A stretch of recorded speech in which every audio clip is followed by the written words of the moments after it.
الرحمن الرحیم۔ السلام علیکم 7 کلاس عزیز طلباء، امید کرتی ہوں آپ خیریت سے ہوں گے۔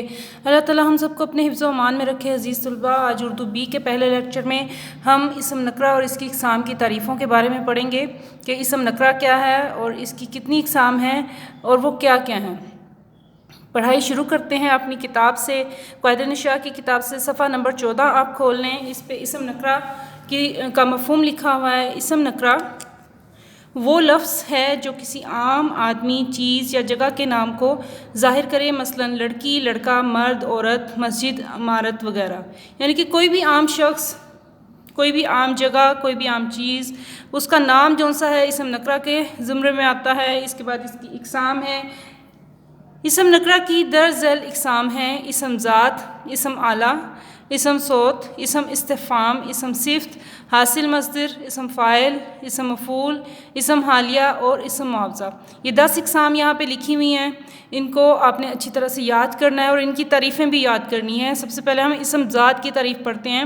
اسم ذات وہ اسم ہے جس سے کسی چیز کی حقیقت دوسری چیز سے الگ سمجھی جائے، مثلا قلم، دوات، کتاب، گائے، سورج، انرجی سیور، پھول وغیرہ۔ اب ان تصویروں سے ہمیں معلوم ہو جائے گا کہ اسم ذات کو کیسے ایک چیز کی شکل دوسری چیز سے مختلف ہے، اس کی حقیقت دوسری چیز سے الگ ہے۔ دوات کی اس طرح سے شکل ہے، کتاب کی ایسی شکل ہے، یہ دونوں ایک دوسرے سے مختلف نظر آ رہی ہیں اور یہی اسم ذات کی تعریف ہے کہ ایک چیز کی حقیقت دوسری چیز سے الگ سمجھی جا سکتی ہے۔ اس کے بعد ہم دوسرے نمبر پہ اسم آلہ کی تعریف پڑھیں گے۔ آپ کی کتاب کے صفحہ نمبر 17 پہ موجود ہے اسم آلہ۔ آلہ کا مطلب ہے اوزار، تو وہ اسم جو کسی اوزار کو بلانے کے لیے استعمال کیا جائے وہ اسم آلہ کہلاتا ہے۔ اسم آلہ وہ اسم ہے جو کسی اوزار یا ہتھیار کا نام ہو، مثلا پیچکس، ڈرل مشین، پستول، پلاس، ہتھوڑی، کلہاڑی وغیرہ۔ یہ تمام چیزیں یہاں پہ موجود ہیں، ان کے نام ہیں اور ان چیزوں کو دیے گئے نام جون سے ہیں وہ اسم آلہ کہلاتے ہیں۔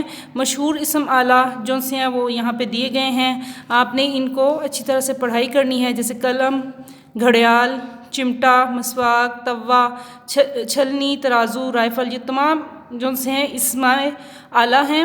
اس کے بعد ہمارے پاس اسم نکرہ کی تیسری قسم اسم صوت ہے۔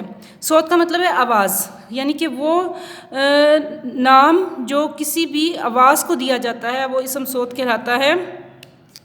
اس کی تعریف پڑھتے ہیں۔ اسم صوت وہ اسم ہے جو کسی جاندار یا بے جان چیز کی آواز کو ظاہر کرے، مثلا کائیں کائیں، چوں چوں، چھم چھم، ٹن ٹن وغیرہ۔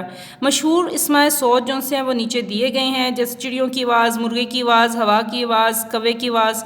چڑیوں کی آواز جو سی ہے چوں چوں، مرغے کی ککڑوں کڑوں، ہوا کی سائیں سائیں، کوے کی آواز کائیں کائیں، مرغی کی آواز کٹ کٹ اور کبوتر کی آواز گٹر گوں، بارش کی آواز چھم چھم، گھڑی کی آواز ٹک ٹک۔ یہ تمام جو آوازیں ہیں وہ اسم صوت میں آتی ہیں۔ اس کے بعد ہمارے پاس اسم نکرہ کی چوتھی قسم ہے، وہ ہے اسم استفہام۔ استفہام کا مطلب ہے سوال کرنا، پوچھنا۔ استفہام کی معنی ہے پوچھنا، اس لیے اسم استفہام وہ اسم ہے جو کوئی سوال پوچھنے کے موقع پر بولا جاتا ہے، مثلا کیا، کہاں، کون وغیرہ۔ اور چند مشہور استفہام انہوں نے دیے ہیں، ان کو بھی آپ نے اچھی طرح سے دیکھنا ہے۔ کیا، کون، کیوں، کیسا، کس نے، کتنا، کتنی، کس طرح، کون سا، کون سے، کب، کیسے، کہاں۔ سوالیہ نشان جو سا ہے، جس فقرے میں اسم استفہام آئے اس فقرے کے آخر میں ہم سوالیہ نشان لگاتے ہیں۔ جس فقرے میں اسم استفہام ہو اس میں سوالیہ نشان لگاتے ہیں۔ اس کی مثالیں انہوں نے دی ہیں۔ کیا آپ نے اپنا سبق یاد کر لیا ہے، اس کے آخر پہ سوالیہ نشان ہے اور اس میں استفہام کا لفظ کیا ہے، کیا۔ اسی طرح یہ جملے دیے گئے ہیں، ان کو آپ نے اچھی طرح سے دیکھنا اور پڑھنا ہے۔ اسم نکرہ کی 5ویں قسم جو سی ہے وہ ہمارے پاس صفحہ نمبر 21 پر موجود ہے۔ اس میں اسم صفت کی تعریف جو سی ہے وہ یہ ہے، صفت کا مطلب ہے خوبی، جیسا کہ آپ جانتے ہیں۔ تو صفت کی معنی ہے خوبی، ایسا لفظ جو کسی شخص یا چیز کی خصوصیت یا کسی شخص یا چیز کے اچھے یا برے وصف کو ظاہر کرے، اسے اسم صفت کہتے ہیں، جیسے بہادر، ٹھنڈا، گرم، سیدھا وغیرہ۔ اس کے آگے اقسام بھی موجود ہیں، لیکن ابھی ہم صرف اسم نکرہ کی اقسام کی تعریف پڑھ رہے ہیں، تو یہ آپ نے ہر صفحے پہ تعریف جو سی ہے اس کو پڑھنا ہے، یاد کرنا ہے اور اپنی کاپی میں لکھنا ہے۔ اس کی اسم نکرہ کی چھٹی جو قسم ہے وہ ہے حاصل مصدر۔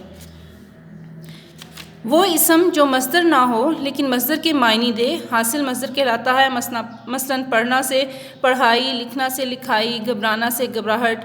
اب مصدر کیا ہے؟ مصدر وہ تمام الفاظ جن کے آخر پہ نون الف نہ آتا ہے مصدر کہلاتے ہیں، لیکن حاصل مصدر جو سا ہے وہ مصدر نہیں ہوتا بلکہ مصدر سے نکلا ہوتا ہے، مصدر کے معنی دیتا ہے اور مصدر سے نکلا ہوتا ہے، اس لیے اس کو حاصل مصدر کہتے ہیں۔ اس کے بعد اسم نکرہ کی 7ویں قسم جو سی ہے اس کی تعریف یہ ہے کہ اسم فاعل کام کرنے والے جو سا ہے اس کو ہم فاعل کہتے ہیں۔ تو اسم فاعل کیا ہے؟ وہ اسم جو فاعل یعنی کام کرنے والے کو ظاہر کرے، یا وہ اسم جو کسی کام کرنے والے کی جگہ استعمال ہو، اسے اسم فاعل کہتے ہیں۔ مثلا دیکھنا سے دیکھنے والا اسم فاعل ہے، لکھنا سے لکھنے والا اسم فاعل ہے، سننا سے سننے والا۔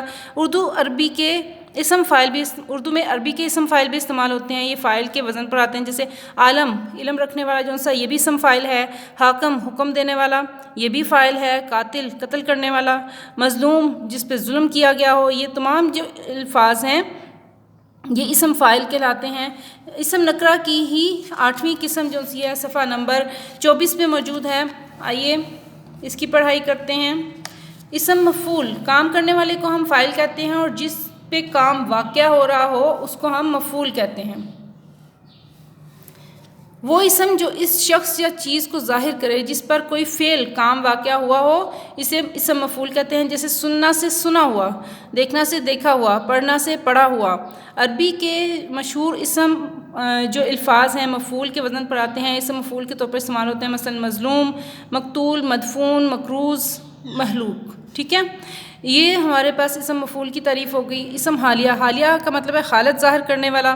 اسم حالیہ وہ اسم ہے جو کسی فاعل یا مفعول کی حالت کو ظاہر کرتا ہے، مثلا ہنستا ہوا، روتے روتے، گاتا ہوا، ٹہلتا ہوا، مچلتا ہوا۔ اس میں جو اسم کی حالت ہے وہ فاعل ہے یا مفعول ہے، اس کی حالت بیان کی گئی ہے، وہ رو رہا ہے، وہ ہنس رہا ہے، وہ گا رہا ہے، وہ چل رہا ہے۔ یہ تمام حالتیں جو سی ہیں اسم حالیہ کے زمرے میں آتی ہیں۔ اس کے بعد آخری ہمارے پاس جو اسم نکرہ کی قسم ہے وہ ہے اسم معاوضہ۔ اسم معاوضہ کا مطلب ہے اجرت، وہ نام جو کسی اجرت کے طور پر استعمال کیا جائے۔